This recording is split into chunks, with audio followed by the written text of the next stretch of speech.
একদিন রাসূলুল্লাহ সাল্লাল্লাহু আলাইহি ওয়াসাল্লাম যুদ্ধের ময়দানে উপস্থিত ছিলেন। সেই সময় এক কাফির সৈনিক তার দিকে তীব্রভাবে ধেয়ে আসতে শুরু করলো তরবারি হাতে। সে এতটাই কাছে চলে এসেছিল যে রাসূলের আত্মরক্ষার জন্য পাশে কেউ ছিল না। কাফিরটি উচ্চস্বরে বলে উঠল, হে মুহাম্মদ, এখন তোমাকে কে রক্ষা করবে? রাসূল সাল্লাল্লাহু আলাইহি ওয়াসাল্লাম এতটুকু ভয় না পেয়ে বললেন, আল্লাহ তাআলাই আমাকে রক্ষা করবেন। ঠিক তখনই অলৌকিক কিছু ঘটে গেল।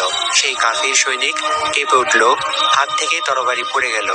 রাসূল সাল্লাল্লাহু আলাইহি ওয়াসাল্লাম দ্রুত তরবারি তুলে নিয়ে তাকে জিজ্ঞাসা করলেন, এখন বলো, তোমাকে কে রক্ষা করবে? সে হতবাক হয়ে পড়ল, মুখে কোনো উত্তর নেই। রাসূল সাল্লাল্লাহু আলাইহি ওয়াসাল্লাম তাকে হত্যা করলেন না, বরং তাকে ক্ষমা করে দিলেন। এই ঘটনায় একজন সৈনিক জীবনের সবচেয়ে শিক্ষা পেল, আল্লাহর বান্দা কখনোই একা থাকে না। একদিন মহানবী সাল্লাল্লাহু আলাইহি ওয়াসাল্লাম সাহাবীদের মাঝে বসেছিলেন। এক বেদুইন বৃদ্ধ এসে বলল, তোমার রব যদি এত বড়, তবে এখনোই বৃষ্টি নামাও। তখন আরবের আকাশ চিরকাল শুকনো, দীর্ঘদিন কোনো বৃষ্টি নেই। সাহাবীরা হতবাক। নবীজি সাল্লাল্লাহু আলাইহি ওয়াসাল্লাম তখন মসজিদে উঠে দাঁড়ালেন, দুহাত তুললেন এবং বললেন, হে আল্লাহ, আমাদের পানি দান করো, আমাদের সাহায্য করো। মুহূর্তের মধ্যে আকাশ থেকে বৃষ্টি হতে শুরু করলো। আকাশে কালো মেঘে ঢেকে গেল। বজ্রধ্বনি, বিদ্যুৎ, এরপরই মুষলধারে বৃষ্টি। শহরের রাস্তায় পানি জমে গেল। কাদামাটিতে রাস্তা দিয়ে হাঁটার জো থাকলো না।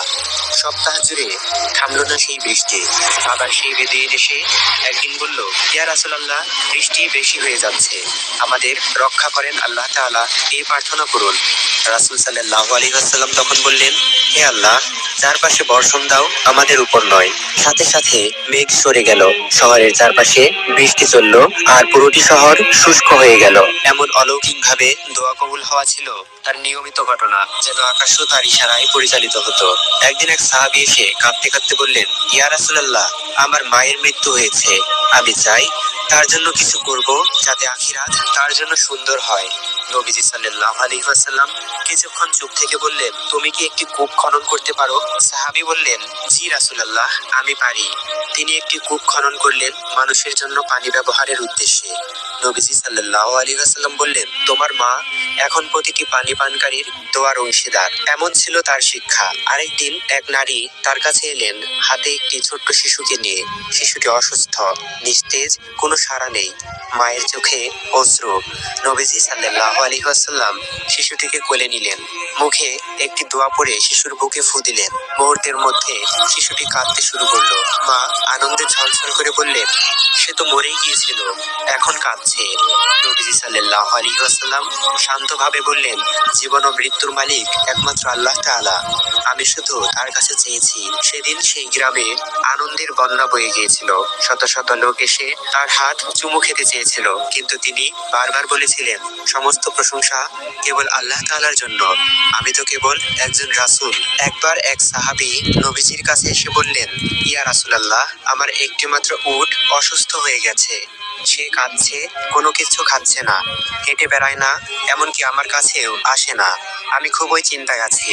নবীজি সাল্লাল্লাহু আলাইহি ওয়াসাল্লাম তখন বললেন, তুমি আমাকে নিয়ে চলো সেই উটটির কাছে, আমি ওর সাথে দেখা করব।